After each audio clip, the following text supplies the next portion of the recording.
ಅತ್ಯಂತ ಕಿರಿಯ ವಯಸ್ಸಿನಲ್ಲೇ ಬೀದರ್ ಲೋಕಸಭಾ ಕ್ಷೇತ್ರದಿಂದ ಸ್ಪರ್ಧೆ ಮಾಡಿ ಸಾಗರ್ ಖಂಡೇರು ಸಂಸದರಾಗಿರೋರನ್ನ ನಾನು ಮಾತಾಡ್ಸಿ ನನ್ನ ಜೊತೆ ಇದ್ದಾರೆ. ಸರ್, ಮೊದಲಿಗೆ ಕಂಗ್ರಾಚುಲೇಷನ್. ಎಷ್ಟು ಖುಷಿ ಆಗ್ತಾ ಇದೆ, ಯಾವ ರೀತಿ ಎಕ್ಸ್ಪ್ರೆಸ್ ಮಾಡ್ತೀರಿ ಅಂತ? ಧನ್ಯವಾದ ಸರ್, ಸಂತೋಷ ಆಗಿದೆ. ಇದ್ರ ಜೊತೆ ನಮಗೂ ಕೂಡ ಗೊತ್ತು ಕಿ ಜವಾಬ್ದಾರಿ ಕೂಡ ಹೆಚ್ಚಿಗಾಗಿದೆ. ಬೀದರ್ ಲೋಕಸಭಾ ಕ್ಷೇತ್ರದ ಮಹಾಜನತೆ ನಮ್ಮ ಮೇಲೆ ವಿಶ್ವಾಸ ಮತ್ತು ನಂಬಿಕೆ ಇಟ್ಟು ನಮಗೆ ಪ್ರಚಂಡ ಬಹುಮತದಿಂದ ನಮಗೆ ಗೆಲ್ಸ್ ತಂದಿದ್ದಾರೆ. ಅವ್ರ ನಿರೀಕ್ಷೆ ತಕ್ಕಂತೆ ನಾವು ಒಳ್ಳೆ ರೀತಿಯಲ್ಲಿ ನಾವು ಕೆಲಸ ಮಾಡ್ತೀವಿ ಅಂತ ನಾನು ಹೇಳೋದಕ್ಕೆ ಬಯಸುತ್ತೇನೆ. ಈಗ ಜನರು ಯೂತನ್ನ ಆಯ್ಕೆ ಮಾಡಿದ್ದಾರೆ, ಯಾವೆಲ್ಲ ಕೆಲಸಗಳನ್ನ ತಾವು ಮಾಡಬೇಕು ಅಂತ ಅನ್ಕೊಂಡಿದ್ದೀರಿ ಅಂತ? ಇವಾಗ ನಿರುದ್ಯೋಗಿ ಸಮಸ್ಯೆ ಇದೆ ಜಿಲ್ಲೆಯಲ್ಲಿ. ಯುವಕರಿಗೆ ಒಂದು ಸ್ಕಿಲ್ ಡೆವಲಪ್ಮೆಂಟ್ ಮಾಡಿಸ್ಬೇಕಾಗಿದೆ. ಸ್ಕಿಲ್ ಡೆವಲಪ್ಮೆಂಟ್ ಮಾಡಿಸಿ ಯುವಕರಿಗೆ ಒಂದು ಉದ್ಯೋಗ ಕೊಡಿಸೋ ಕೆಲಸ ನಾವು ಮಾಡಬೇಕಾಗಿದೆ. ಅದ್ರ ಜೊತೆ ರೈತರಿಗೆ ಕೂಡ ಕಷ್ಟ ಆಗ್ತಾ ಇದೆ. ಅವ್ರು ಇನ್ಶೂರೆನ್ಸ್ ಪ್ರೀಮಿಯಂ ಕಟ್ತಾರೆ, ಆದರೆ ಇನ್ಶೂರೆನ್ಸ್ ಕರೆಕ್ಟ್ ಟೈಮಿಗೆ ಬರೋದಿಲ್ಲ. ಅದಕ್ಕೆ ರೈತರಿಗೂ ಕೂಡ ಇನ್ಶೂರೆನ್ಸ್ ಕೊಡಿಸೋ ಕೆಲಸ ನಾವು ಮಾಡ್ತೀವಿ. ಇದ್ರ ಜೊತೆ ಸಾಕಷ್ಟು ಲೋಕಲೈಸ್ಡ್ ಇಶ್ಯೂಸ್ ಕೂಡ ಇರ್ತವೆ.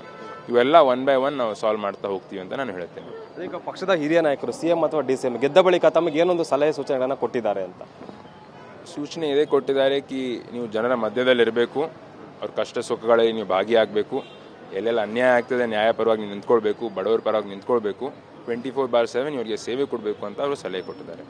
ಈಗ ಬೀದರ್ ಭಾಗದಲ್ಲಿ ಈ ಹಿಂದೆ ಇದ್ದಂಥ ಸಂಸದರು ಮಾಡದಿರುವಂಥ ಕೆಲಸವೂ ಕೂಡ ನನಗೊದಿಗೆ ಬಿದ್ದಿರುವಂಥ ಸರ್ವೇಸಾಮಾನ್ಯ ಎಲ್ಲ ಕ್ಷೇತ್ರದಲ್ಲಿ ಇರುವಂಥದ್ದು. ಸೊ ತಮ್ಮ ಕ್ಷೇತ್ರದಲ್ಲಿ ಪರ್ಟಿಕ್ಯುಲರ್ ಆಗಿ ನೋಡೋದಾದರೆ ಅದನ್ನು ಯಾವ ರೀತಿ ಸಾಲ್ವ್ ಮಾಡ್ತೀರಿ ಅಂತ? ಅದೇ ರೀ, ಇವಾಗ ನೋಡಿ 10 ವರ್ಷ ಅವರು ಸಂಸದರಾಗಿದ್ದರು, ಇದರಲ್ಲಿ 4 ವರ್ಷ ಅವರು ಕೇಂದ್ರ ಸಚಿವರಾಗಿದ್ದರು. ಜನ ನಿರೀಕ್ಷೆ ಮಾಡಿದರು ಕಿ ಅವರು ಸಾಕಷ್ಟು ಉದ್ಯೋಗ ಕೊಡಿಸ್ತಾರೆ, ರೈತರ ಪರವಾಗಿ ನಿಂತ್ಕೊಳ್ತಾರೆ, ಕೆಲಸ ಮಾಡ್ತಾರೆ. ಅದು ಆಗಲಿಲ್ಲ.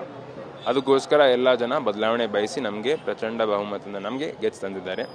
ಅದಕ್ಕೆ ಯಾವುದೇ ಸಮಸ್ಯೆ ಇರ್ಬೋದು, ದೊಡ್ಡ ಸಮಸ್ಯೆ ಇರ್ಬೋದು, ಚಿಕ್ಕ ಸಮಸ್ಯೆ ಇರ್ಬೋದು, ಅವ್ರ ಧ್ವನಿಯಾಗಿ ಸಂಸತ್ನಲ್ಲಿ ಎತ್ತಿ ನಾವು ಒಳ್ಳೆ ರೀತಿಯಲ್ಲಿ ನಾವು ಕೆಲಸ ಮಾಡ್ತೀವಿ. ಅಂದರೆ ತಮ್ಮ ರಾಜಕೀಯ ಎಂಟ್ರಿ ಆಸೆಯಿಂದ ಬಂದಿದ್ದು ಅಥವಾ ಅನಿವಾರ್ಯದಿಂದ ಬಂದಿರುವಂಥದ್ದು? ಎರಡು ಅಂತ ಹೇಳ್ಬೋದು. ಸ್ವಲ್ಪ ಆಸೆನೂ ಕೂಡ ಇತ್ತು, ಅನಿವಾರ್ಯ ಕೂಡ ಇತ್ತು.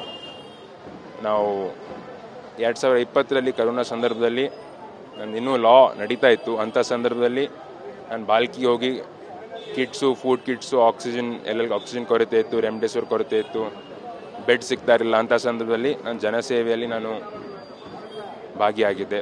ಅಲ್ಲೇ ನಾನು ಪ್ರಾರಂಭ ಮಾಡಿದೆ. ಅದರಲ್ಲಿ ನಾನು ನೋಡಿದೆ ಕಿ ಸಾಕಷ್ಟು ಜನ ಕಷ್ಟದಲ್ಲಿದ್ದಾರೆ. ಅದರಲ್ಲೇ ನಾವು ಭಾಗಿಯಾಗಿ ಹಿಂಗೆ ನಾವು ರಾಜಕೀಯದಲ್ಲಿ ನಾವು ಪ್ರವೇಶ ಮಾಡಿದ್ದೀವಿ. ಈಗ ಸಂಸತ್ ಪ್ರವೇಶ ಮಾಡ್ತಿದ್ದೀರಿ, ಅಲ್ಲಿ ನಮ್ಮ ಇದಕ್ಕೆ ಸಂಬಂಧಪಟ್ಟಂತೆ ಯಾವ ರೀತಿ ಪ್ರಶ್ನೆಗಳನ್ನು ಅಲ್ಲಿ ಪ್ರಸ್ತಾಪ ಮಾಡ್ಬೋದು ತಾವು ಅಂತ ನಿರೀಕ್ಷೆ ಮಾಡ್ಬೋದು ಜನರು ಓವರಲ್ ಆಗಿ ಅಂತ? ಅದೇ ಇವಾಗ ನೋಡಿ, ನಮ್ಮ ದೇಶದಲ್ಲಿ, ನಮ್ಮ ಭಾಗದಲ್ಲಿ ಎಲ್ಲಕ್ಕಿಂತ ಮುಖ್ಯವಾದದ್ದು ನಿರುದ್ಯೋಗಿ ಸಮಸ್ಯೆನೇ. ಎಲ್ಲ ಕಡೆ ಯುವಕರಿಗೆ ಡಿಗ್ರಿ ಇದೆ, ಆದರೆ ಉದ್ಯೋಗ ಸಿಗ್ತಾ ಇಲ್ಲ. ಅದಕ್ಕೆ ನಾವು ಸಂಸತ್ನಲ್ಲಿ ಮೊದಲನೇದು ಯುವಕರಿಗೆ ಒಂದು ಉದ್ಯೋಗ ಕೊಡಿಸ್ಬೇಕು, ಸ್ಕಿಲ್ ಡೆವಲಪ್ಮೆಂಟ್ ಮಾಡಿಸ್ಬೇಕು, ದುಡಿಯುವ ಕೈಗೆ ಕೆಲಸ ಕೊಡಬೇಕು ಅಂತಂಬುದು ನಾವು ಮಾಡ್ತೀವಿ. ಕೊನೆ ಪ್ರಶ್ನೆಗೆ, ಒಂದೇ ಮನೆಯಲ್ಲಿ ಸಂಸದರು ಮತ್ತು ಸಚಿವರು ತಂದೆ ಇದ್ದಾರೆ, ಅವ್ರು ಏನು ಹೇಳಿದ್ರು ಗೆದ್ದಂತಹ ಸಂದರ್ಭದಲ್ಲಿ ತಂದೆ ತಮಗೆ ಅಂತ? ಅದೇ ಯಾವ ರೀತಿ ಅವ್ರು ಕೆಲಸ ಮಾಡ್ತಾ ಬಂದಿದ್ದಾರೆ.